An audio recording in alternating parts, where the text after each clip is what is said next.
Praise the Lord. सभी भाई बहनों का लगन ministry YouTube Bible Hindi story व वचन चैनल पर वेलकम। आपका स्वागत करते हैं। यीशु की कृपा आपके परिवार पर हमेशा बनी रहे। हम सारी आदर और महिमा प्रभु यीशु को देते हैं। आज की कहानी पर जाने से पहले सभी भाई बहन बाइबल स्टोरी चैनल को लाइक, सब्सक्राइब और बेल आइकन को दबा लीजिए ताकि आगे आने वाली सभी वीडियो का नोटिफिकेशन समय पर मिलता रहे। आज की कहानी मलाकी नबी के विषय में है। मलाकी नबी की पुस्तक पुराने नियम की अंतिम पुस्तक है। ये पुस्तक 450 ईसा पूर्व के आसपास लिखी गई थी। इस समय तक यरूशलेम के मंदिर का पुनर्निर्माण और प्रतिष्ठापन का कार्य संपन्न हो चुका था, लेकिन धीरे धीरे परमेश्वर की आराधना में फिर से धार्मिक शिथिलता आ गई थी। तो इस पुस्तक के माध्यम से नबी मलाकी ने प्रभु का एक जबरदस्त संदेश दिया ताकि इजरायली लोग फिर से परमेश्वर के पास लौट आए।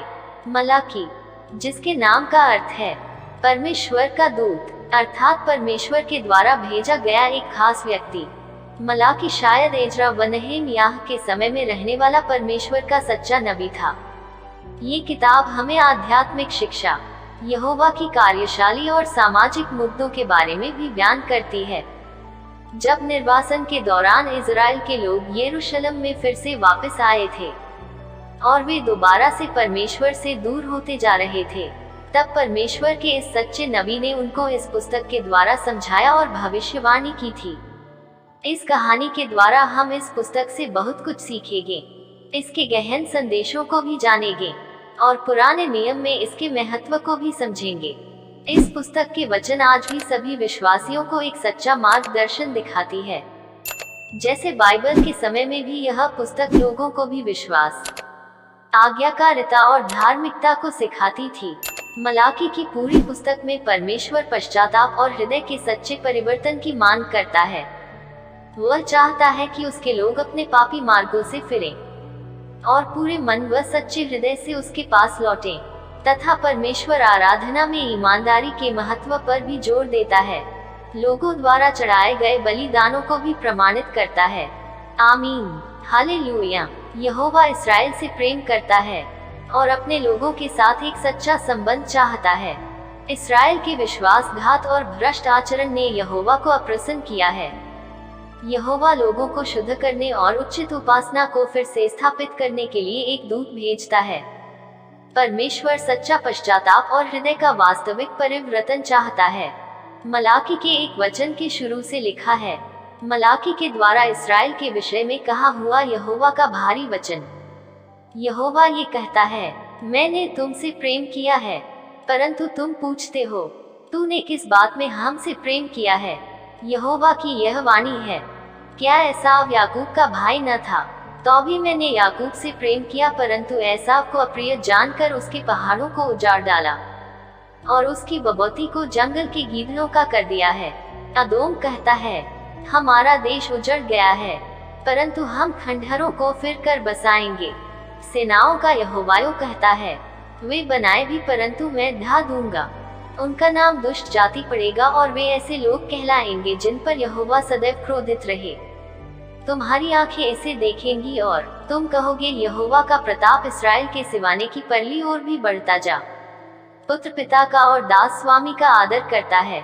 यदि मैं पिता हूँ तो मेरा आदर मानना कहाँ है? यदि मैं स्वामी हूँ तो मेरा भय मानना कहाँ? सेनाओं का यहोवा तुम याजकों से भी जो मेरे नाम का अपमान करते हो यही बात पूछता है। परंतु तुम पूछते हो, हमने किस बात में तेरे नाम का अपमान किया है? तुम मेरी वेदी पर अशुद्ध भोजन चढ़ाते हो, तो भी तुम पूछते हो कि हम किस बात में तुझे अशुद्ध ठहराते हैं? इस पर भी कि तुम कहते हो, यहोवा की मेज तुच्छ है। जब तुम अंधे पशु को बलि करने के लिए समीप ले आते हो तो क्या ये बुरा नहीं? और जब तुम लंगड़े व रोगी पशु को ले आते हो तो क्या ये बुरा नहीं?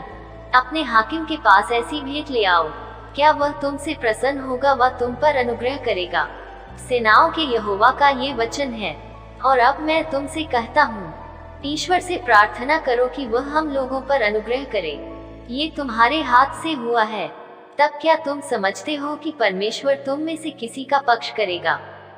सेनाओं के यहोवा का यही वचन है।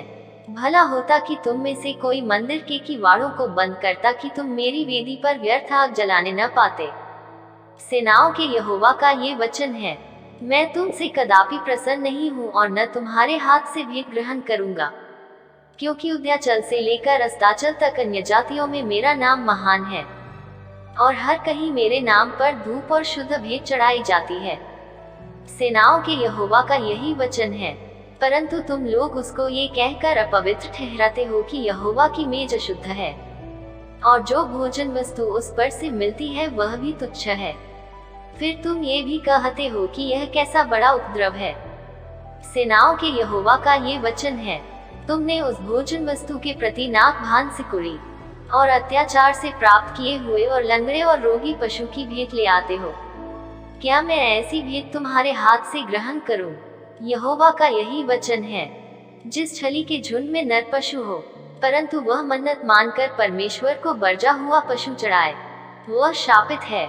मैं तो महाराजा हूँ और मेरा नाम अन्य जातियों में भय योग्य है। सेनाओं के यहोवा का यही वचन है। 2 अध्याय का 1 वचन। हे याजकों, यह आज्ञा तुम्हारे लिए है, यदि तुम इसे न सुनो और मन लगा कर मेरे नाम का आदर न करो, तो सेनाओं का यहोवा यूं कहता है कि मैं तुमको शाप दूंगा, और जो वस्तुएं मेरी आशीष से तुम्हें मिली हैं, उन पर मेरा शाप पड़ेगा, वरन तुम जो मन नहीं लगाते हो इस कारण मेरा शाप उन पर पड़ चुका है। देखो, मैं तुम्हारे ही कारण बीज को झिड़कूंगा और तुम्हारे मुंह पर तुम्हारे पर्वों के यज्ञ पशुओं का मल फैलाऊंगा, और उसके संग तुम भी उठाकर फेंक दिए जाओगे। तब तुम जानोगे कि मैंने तुमको यह आज्ञा इसलिए दिलाई है कि लेवी के साथ मेरी बंधी हुई वाचा बनी रहे। सेनाओं के यहोवा का यही वचन है, मेरी जो वाचा उसके साथ बंधी थी वह जीवन और शांति की थी, और मैंने यह इसलिए उसको दिया कि वह भय माने, और उसने मेरा भय मान भी लिया और मेरे नाम से अत्यंत भय खाता था। उसको मेरी सच्ची व्यवस्था कंठ थी और उसके मुंह से कुटिल बात न निकलती थी। वह शांति और सीधाई से मेरे संग संग चलता था और बहुतों को अधर्म से लौटा ले आया था, क्योंकि याजक को चाहिए कि वह अपने ऊंटों से ज्ञान की रक्षा करे और लोग उसके मुंह से व्यवस्था पूछें, क्योंकि वह सेनाओं के यहोवा का दूत है। परंतु तुम लोग धर्म के मार्ग से ही हट गए, तुम बहुतों के लिए व्यवस्था के विषय में ठोकर का कारण हुए।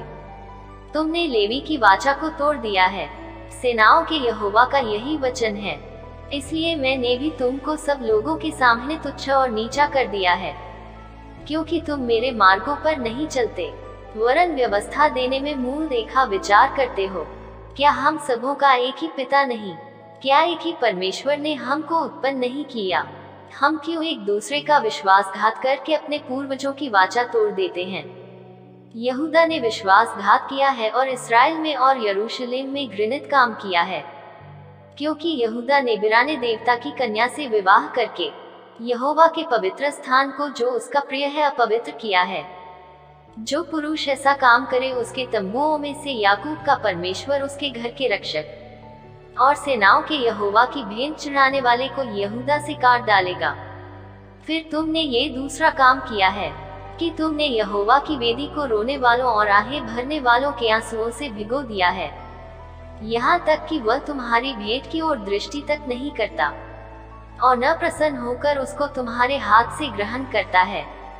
तुम पूछते हो ऐसा क्यों? इसलिए क्योंकि यहोवा तेरे और तेरी उस जवानी की संगिनी और ब्याही हुई स्त्री के बीच साक्षी हुआ था, जिसका तूने विश्वासघात किया है। क्या उसने एक ही को नहीं बनाया जबकि और आत्माएं उसके पास थी? और एक ही को क्यों बनाया? इसलिए कि वह परमेश्वर के योग्य संतान चाहता है। इसलिए तुम अपनी आत्मा के विषय में चौकस रहो और तुम में से कोई अपनी जवानी की स्त्री से विश्वासघात न करे, क्योंकि इस्राएल का परमेश्वर यह कहता है कि मैं स्त्री त्याग से घृणा करता हूँ और उससे भी जो अपने वस्त्र को उपद्रव से ढांपता है। इसलिए तुम अपनी आत्मा के विषय में चौकस रहो और विश्वासघात मत करो। सेनाओं के यहोवा का यही वचन है। तुम लोगों ने अपनी बातों से यहोवा को उकता दिया है, तो भी पूछते हो कि हमने किन बातों में उसे उकता दिया है? इसमें कि तुम कहते हो कि जो कोई बुरा करता है वह यहोवा की दृष्टि में अच्छा लगता है और वह ऐसे लोगों से प्रसन्न रहता है। और यह कि न्याय परमेश्वर कहाँ है, क्योंकि मैं यहोवा बदलता नहीं। इसी कारण हे याकूब की संतान, तुम नाश नहीं हुए। अपने पुरखाओं के दिनों से तुम लोग मेरी विधियों से हटते आए हो और उनका पालन नहीं करते। तुम मेरी ओर फिरो, तब मैं भी तुम्हारी ओर फिरूंगा, सेनाओं के यहोवा का यही वचन है। परंतु तुम पूछते हो, हम किस बात में फिरें? क्या मनुष्य परमेश्वर को धोखा दे सकता है? देखो, तुम मुझको धोखा देते हो और तो भी पूछते हो कि हमने किस बात में तुझे लूटा है। दशमांश और उठाने की भेंटों में तुम पर भारी शाप पड़ा है, क्योंकि तुम मुझे लूटते हो, वरन सारी जाति ऐसा करती है। सारे दशमांश भंडार में ले आओ कि मेरे भवन में भोजन वस्तु रहे। और सेनाओं का यहोवा ये कहता है कि ऐसा करके मुझे परखो कि मैं आकाश के झरोखे तुम्हारे लिए खोलकर तुम्हारे ऊपर अपरंपार आशीष की वर्षा करता हूँ कि नहीं। मैं तुम्हारे लिए नाश करने वाले को ऐसा घुड़कूंगा कि वह तुम्हारी भूमि की उपज नाश न करेगा और तुम्हारी दाखलताओं के फल कच्चे न गिरेंगे। सेनाओं के यहोवा का यही वचन है। तब सारी जातियां तुमको धन्य कहेंगी, क्योंकि तुम्हारा देश मनोहर देश होगा। सेनाओं के यहोवा का यही वचन है। तब तुम फिरकर धर्मी और दुष्ट का भेद, अर्थात जो परमेश्वर की सेवा करता है और जो उसकी सेवा नहीं करता, उन दोनों को भेद पहचान सकोगे। मलाकी 4 का 5 से 6 वचन में एक रुचिपूर्ण भविष्यवाणी को प्रदान करती है। देखो, यहोवा के उस बड़े और भयानक दिन के आने से पहले मैं तुम्हारे पास एलिय्याह नबी को भेजूंगा। वह माता पिता के मन को उनके पुत्रों की ओर और पुत्रों के मन को उनके माता पिता की ओर फेरेगा। ऐसा न हो कि मैं आकर पृथ्वी का सत्यानाश करूं। मलाकी की पुस्तक अपने लोगों के प्रति परमेश्वर के अटूट प्रेम की एक शक्तिशाली याद दिलाती है। यहाँ तक कि उनके अविश्वास योग्यता के बावजूद भी यह एक प्रेम से भरा संदेश है और साथ साथ यह विश्वासियों को अपने दिल और जीवन की जांच करने के लिए भी सिखाती है, ये सुनिश्चित करने के लिए कि उनकी आराधना ईमानदार है कि नहीं और उनके कार्य प्रभु के वचनों के अनुरूप हैं कि नहीं। मलाकी के शब्दों पर ध्यान देकर हम प्रभु के साथ अपने संबंध को गहरा करने का प्रयास कर सकते हैं और अपने जीवन के सभी पहलुओं में धार्मिकता का अनुसरण कर सकते हैं। आमीन, हालेलुया। ऐसी ही सभी सच्ची कहानियों और वचनों को सुनने व देखने के लिए आप जुड़े रहे लगन ministry YouTube, Bible Hindi story और वचन चैनल पर, जहां पर आप बाइबल की सच्ची कहानियों व वचनों को देख और सुनकर अपने विश्वास को परमेश्वर में बनाए रखें। धन्यवाद। प्रभु यीशु की कृपा आप सब पर बनी रहे। पिता का प्रेम, यीशु का अनुग्रह, पवित्र आत्मा की सहभागिता आप पर और आपके परिवार पर हमेशा बनी रहे। आमीन। सबको जय मसीह की।